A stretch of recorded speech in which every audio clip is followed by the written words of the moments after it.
Сәлем достар, сіздермен бүгін осында үлпілдек болып шығатын пирогтың рецептімен бөліскелі отырмын.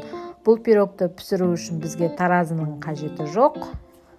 Таразсыз да жасауға болады. Ол үшін бізге барлық үйден табылатын 300 мл бокал болса болғаны. Осылай көтеріліп, әдемі болып шығады. Бұл пирогты әсіресе үлкен кісілер жақсы жейді, сүйсініп. Ал енді пирогымызға кірісейік. Ең бірінші бізде 4 жұмыртқамызды ыдысымызға жарып аламыз.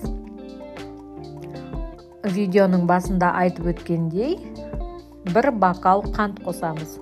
Граммен описание бөлімінде жазып қалдырамын. 1 бокал қант қосып, миксермен жұмыртқамызбен қантымызды жақсылап миксерлеп аламыз, қант ерігенше.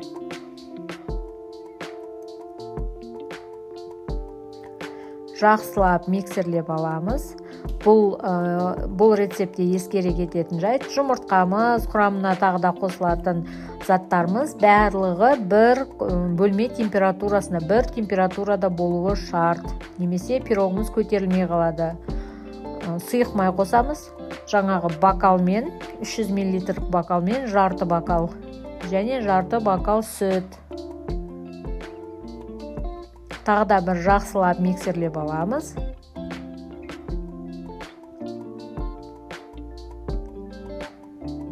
Келесі кезекте бізде разрыхлитель мен ұн қосамыз. Разрыхлителімізді 1,5 қасық қосамыз, шай қасықпен. Ұнды бастапқыда айтып өткендей 300 мл бокалмен 1,5 бокал ұн қосамыз. Ұнды 2 бөліп қосамыз. Ұнның жарты бөлігін қосып, бір миксерлеп аламыз.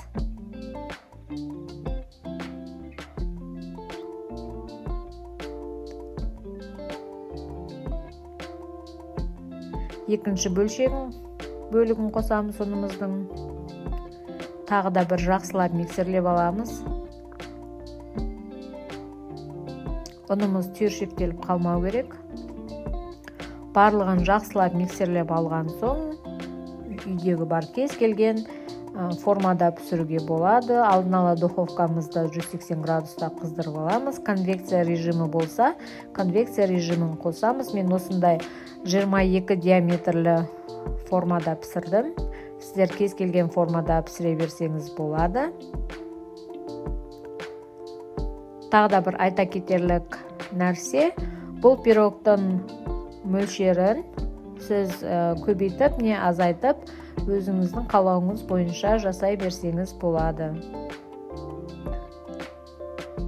Менде бұл пирог 22 диаметрлі ыдысқа пісіргендіктен өте биік шықты. Ал егер дәл осы рецептпен сіз үлкенірек формаға құйып пісірсеңіз, қатты көтерілмей піседі.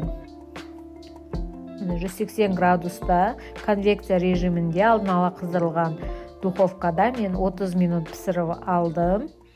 Піскенін жаңағы тексеріп аламыз. Зубочисткамен немесе шимен толық суытамыз. Толық суытқаннан кейін ғана формадан аламыз. Осылай мен басқа ыдысқа салып алдым. Бетіне сахарная пудра себеміз. Ас болсын. Рецепт ұнаса, каналыма тіркеліп, лайк басып, пікір қалдыруды ұмытпаңыз.